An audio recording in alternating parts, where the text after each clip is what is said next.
So let's talk about UFC 299. What an event. Spectacular fights all round. If you want to skip to one of the fights I'm going to talk about, timestamps are below, but let's start off with O'Malley versus Vera. Well, Sean O'Malley came out and he delivered a spectacular performance. I thought it was a very clinical performance, a very measured performance. I think he looked great.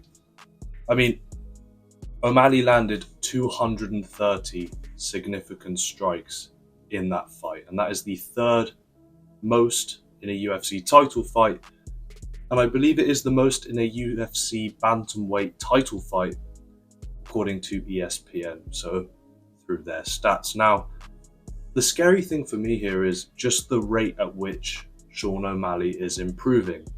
Every time I see him, the growth is scary. For me, what he did great was that he found some amazing angles to pick off Chito Vera. I thought the switching of stances was super smooth.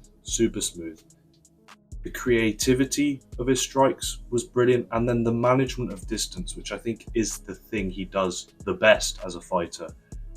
The management of distance was all perfect. He was firing on all cylinders, 10 out of 10 in every department. I mean, when he was switching stances, it was so smooth. I mean, he'd throw a 1-2, switch from orthodox to southpaw, then throw an uppercut, and there was no difference in the level of striking between both stances, which I found super impressive.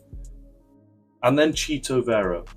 I mean, we all knew he was tough. We all knew he was durable, but the fact that he was still up and didn't even get phased or rocked by that beautiful knee that came straight up the pipe and landed clean is just a testament to how tough he is. I mean, for me, when he did find success in that fight was when he turned it into a dogfight, when he went for O'Malley. And I think he will regret that he didn't do that more often, because when he did do it, he found success. It was just very limited the amount of times he was able to do it. And I do think that's his fault. As much as Sean O'Malley was really good, I think Chito just couldn't get started. And it was a combination of Sean O'Malley being so brilliant and Chito Vera not playing to his strengths. And that's just my opinion. But what I have to respect is the fact that even though he was getting pieced up, even though everyone was thinking, oh my God, this is a shutout, Chito Vera is looking awful compared to O'Malley, Chito Vera still kept going. He still kept going and chasing his dream of becoming a UFC world champion. And you have to commend that. You have to respect that, because there are a lot of fighters that would have thrown in the towel, or that would have gone down easily, or fate going down. This guy kept going, had those little moments of success, as I said before, when he made it a dogfight, but he just wasn't good enough to dethrone Sean O'Malley. And he unfortunately ran into a fighter or a champion who's just firing on all cylinders. There's not one thing Sean O'Malley isn't doing great at the moment. If you watch Sean O'Malley's YouTube like I do, I'm not a mega fan or anything. I just tend to watch a lot of UFC fighters' YouTube channels to get the sort of behind the scenes. You would know from watching Sean O'Malley on YouTube that he is firing on all cylinders in terms of his preparation, in terms of his recovery, in everything he is doing. You know, there's this image out there that Sean O'Malley doesn't work hard, he's always smoking weed and partying, and that is not the case. The guy is an elite athlete, he puts 100% focus into what he's doing, and he is now reaping the rewards for all the hard work he has put in. I actually, before I change fight, would have liked to see Vera use the wrestling more. I think that's one thing he'll also regret. I think he could have used wrestling to mix things up. I don't really understand why he didn't do that. Then we have Poirier KOing Benoit Saint-Denis. That's how you say his name, I think. And Benoit was the massive favourite in this fight. He was a huge favourite. Betting odds were for him to win. But then from watching interviews of fighters talking, all the fighters thought Poirier would win. So it was a bit of an odd one. And he got started straight away, very, very quickly, gets the takedown, doesn't give Poirier room to breathe. He was brilliant in that first round. It looked like things were going his way and were going to go his way for the entirety of the fight. Dominant, took him down, was landing strikes. Poirier was looking tired. The round ends, round 1. And then we get to round 2. And boom. He manages to land an uppercut, that being Dustin Poirier, on Benoit Saint-Denis, and goes for a crazy guillotine choke. He doesn't get it. Benoit reverses the position, ends up on top. He does a good job there, to be fair to him. It looks like Benoit's recovered, but Poirier manages to get out, and after some time clinching, gets out, and they're standing again. And eventually he then hits him with this left hand that lands clean, and Benoit starts to sort of stumble, and then the fight is completely over when Poirier lands a great right hook that shuts the lights off, and Poirier, as Poirier does, landed another massive strike when Benoit Saint-Denis was on the floor, just to make sure, just to make sure he was asleep, just to make sure he felt the power of Poirier's right hand. But no, I think what Poirier did here was show that there are levels to this game. And we know Poirier is tough. I've seen him look completely out of fights and still manage to recover. He is one of those tough guys, and he showed it again here today. A terrible start for him, but still managed to recover, right? He showed how durable he is. He showed his experience in recovering. I mean, there are so many times I've watched Dustin Poirier fight where you think he's down and out, but no, he recovers. Diamonds are formed under pressure, and Dustin Poirier is definitely a diamond. He was absolutely brilliant. And he showed that there are levels to this game, in my opinion. He showed that Benoit Saint-Denis was not ready to fight those top contenders. And he proved he's still so damn good, Dustin Poirier. After the Gaethje loss, a bit like with Volkanovski getting knocked out by Makhachev, there were questions about Poirier because he'd obviously been KO'd by Gaethje. Would he return the same? Would he still be as good? And he proved to us, yes, he is still as good. That start is a bit worrying though. I think against a better fighter, they might be able to take advantage of that. But he seems to be on the right track, which is great. And he proved all those doubters completely wrong and did a fantastic job.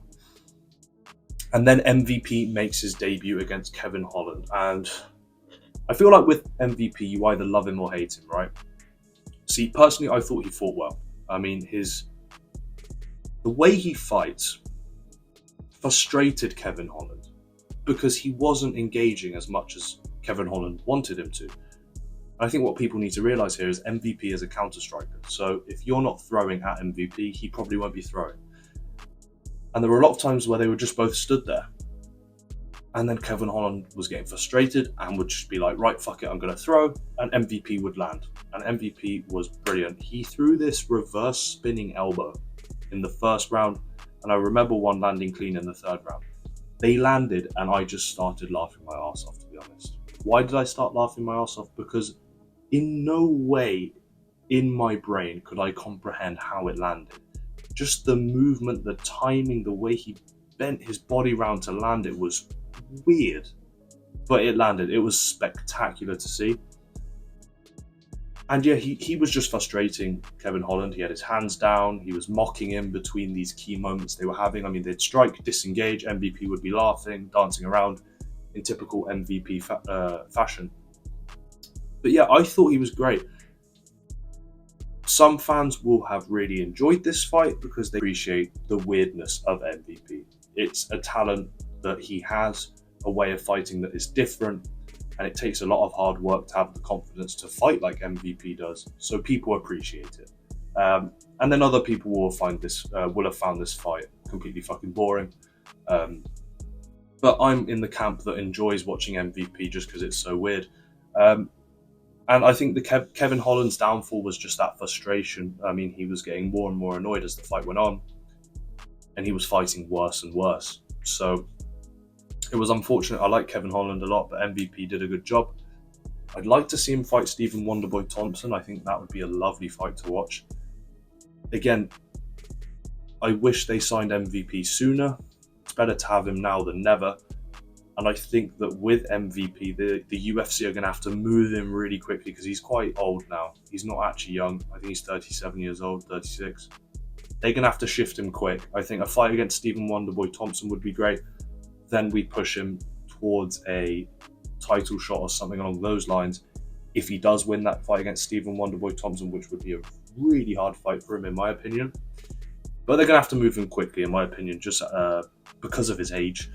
And then, unfortunately, because I live in the UK, I missed the Madalena Burns fight. I missed the Peter Yan Yadong fight. Peter Yan is now back in the win column, which, by the way, I love to see. I think Peter Yan is underappreciated and one of the most talented fighters in that weight division. He obviously, this whole downfall of Peter Yan just came from him kneeing a downed opponent in Sterling, and then it just, his career went downhill. So it's really nice to see him in the win column again. And I hope he can get back to where he was before, because he was a feared opponent. He still is a feared opponent, but he looked invincible. That guy, I really enjoyed watching him fight, and then he just took a dip. But he's back with a win against Yadong. Beautiful to see. And then Madalena defeats one of my favourite fighters, Gilbert Burns. So obviously I'm fucking fuming, but from what my friends have said, Gilbert Burns was dominating, and then Madalena landed a KO. Maybe they're wrong. In the comments, if you can, tell me what happened. That would be great. But I can't find a way of rewatching UFC 299 in the UK, so I'm kind of stuck here trying to find ways to watch these fights. My alarm went off. I fell asleep through it, then it went on again. I woke up and it was MVP versus Kevin Holland. So, great from me. Typical Pablo mistake. But yeah, if you guys actually know a way for us UK fans to rewatch these events, hit me up in the comments. It'd be great. But from what I saw, this fight night was spectacular. I really, really enjoyed it. I actually think UFC 299 is way more stacked than UFC 300. Hopefully Dana White can pull something out of the bag with UFC 300, which I actually think is a good fight card and would be appreciated on any other date. It's just that UFC 300 was built up to be huge, and this fight card is good, but it's not that level. It's not at that level that we wanted. So hopefully Dana can pull something out of the bag. Did you guys enjoy UFC 299? What was your favourite fight? What is next for Sean O'Malley? What is next for Dustin Poirier? And what is next for Michael Venom Page? Let me know in the comments below. And as usual, thank you guys for watching. And I will see you in the next video.